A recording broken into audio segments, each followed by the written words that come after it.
Hey guys, കുറേ ആയില്ലേ കണ്ടിട്ട്. മുന്നേ ട്രെൻഡിങ് ആയിട്ടുള്ള മൈസൂർ പാക്ക് മിൽക്ക് ഉണ്ടാക്കിയാലോ? കോളേജ് ക്യാൻറ്റീനിൽ മൈസൂർ പാക്ക് ഇരിക്കുന്നത് കണ്ടപ്പോഴാണ് ഒന്ന് ട്രൈ ചെയ്ത് നോക്കാമെന്ന് വിചാരിച്ചേ. ഗ്ലാസ്സിലിട്ട് പൊടിക്കാമെന്ന് വിചാരിച്ചപ്പോൾ ഗ്ലാസ് പൊട്ടും എന്നുള്ള കാര്യം മനസ്സിലായി. പിന്നെ കൈ കൊണ്ട് പൊടിച്ചിട്ട ഗ്ലാസ്സിലെ പാലും കൂടി ചേർത്ത് മിക്സ് ചെയ്ത് അപ്പോഴിതാ പാക്കിൽ ഒരാൾ ഇവളെന്ത് ചെയ്യുന്നു എന്നുള്ളൊരു ഭാവത്തിൽ നോക്കിയിരിക്കുന്നു ഗൈസ്. കുറേ നീണ്ട ശ്രമത്തിന് ശേഷം മൈസൂർ പാക്ക് മിൽക്ക് റെഡിയായി.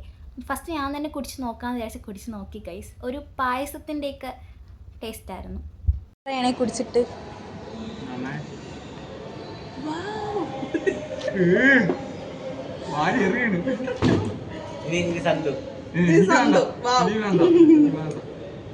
സത്യം പായസത്തിന്റെ നെയ്യിന്റെ ഒക്കെ ഒരു ഇത്. സത്യം.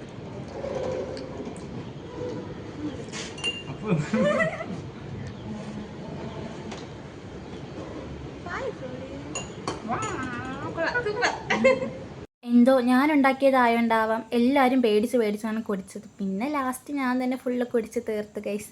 അപ്പം ഇത്രയൊക്കെ ഉള്ളൂ. ബൈ.